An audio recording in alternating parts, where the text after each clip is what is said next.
Existe uma pressão silenciosa que muita gente carrega hoje. Sabe qual é? É a sensação de que precisa dar conta de tudo, resolver tudo, entender tudo, prever tudo, controlar tudo. Como se descansar fosse irresponsabilidade. E talvez você até conheça essa sensação.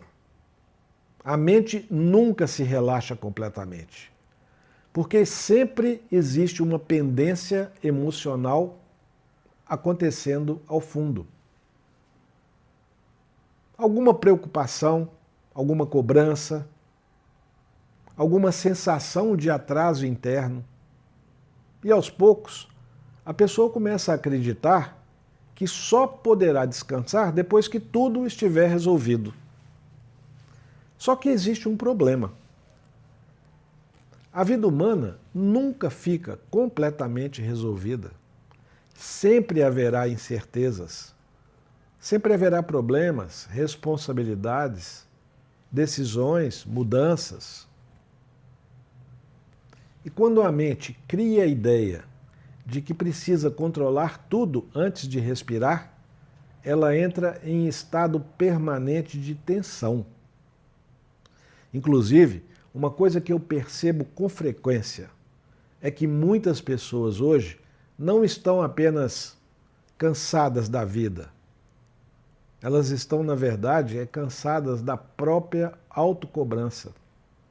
Porque vivem tentando sustentar mentalmente um nível impossível de controle emocional.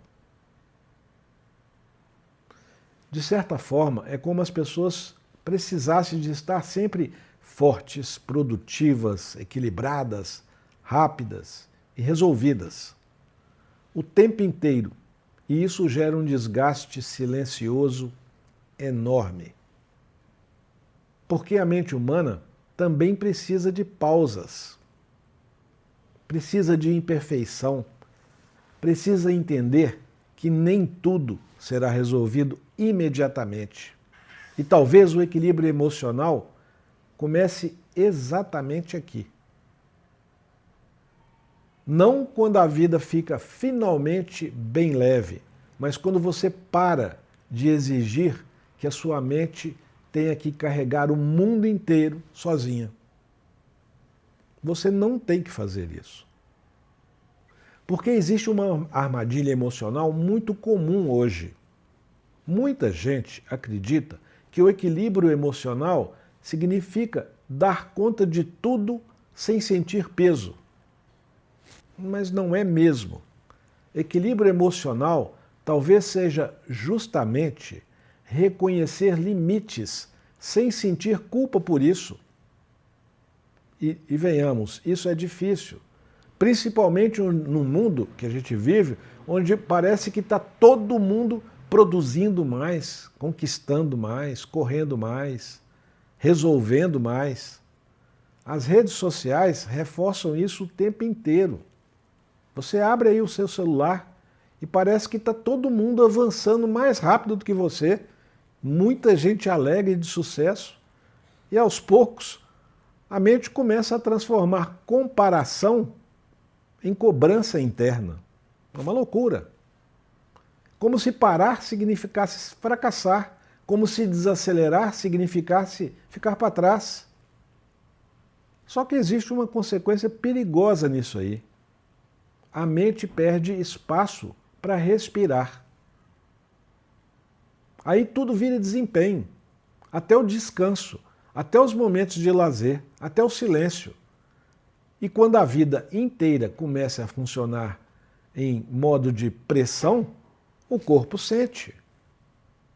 É claro, o sono muda, o humor muda, a paciência diminui, a irritação aumenta, a leveza desaparece.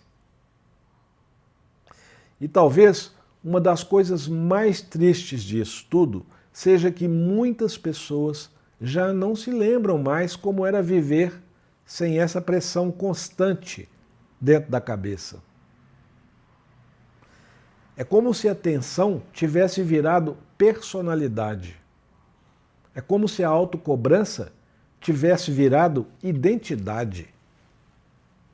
E existe uma diferença importante entre responsabilidade e sobrecarga emocional. Porque uma pessoa emocionalmente sobrecarregada começa a transformar tudo em urgência interna. Até aquilo que poderia esperar. E aos poucos, ela perde a capacidade de respirar emocionalmente. Tudo parece pesado, tudo parece grande, tudo parece importante demais. E foi observando essa pressão silenciosa que nasceu o assistente Ansiedade e Equilíbrio. É um assistente que está aqui na descrição. Não para fazer as pessoas ignorarem problemas, claro que não, mas para ajudá-las a reorganizarem pensamentos sem transformar a própria mente em um ambiente permanente de cobrança. Por quê? Porque talvez o equilíbrio não seja controlar tudo. Talvez seja entender que você não precisa resolver toda a vida de uma vez só. Talvez seja aprender que algumas coisas podem esperar. Nem tudo precisa de ser resolvido na hora. Nem tudo precisa de ser tão rápido. Que nem toda preocupação precisa ser carregada imediatamente. Que descansar não é desistir. E que respirar emocionalmente também faz parte da vida. Porque a mente humana funciona melhor quando encontra espaço, não quando vive permanentemente pressionada. E talvez hoje você não precise mais de exigência, talvez precisa aprender a respirar sem culpa. Pense nisso. E me conta uma coisa, qual tipo de cobrança mais pesa hoje dentro da sua mente? Escreve aqui nos comentários, vamos conversar a respeito desse assunto. Compartilha comigo.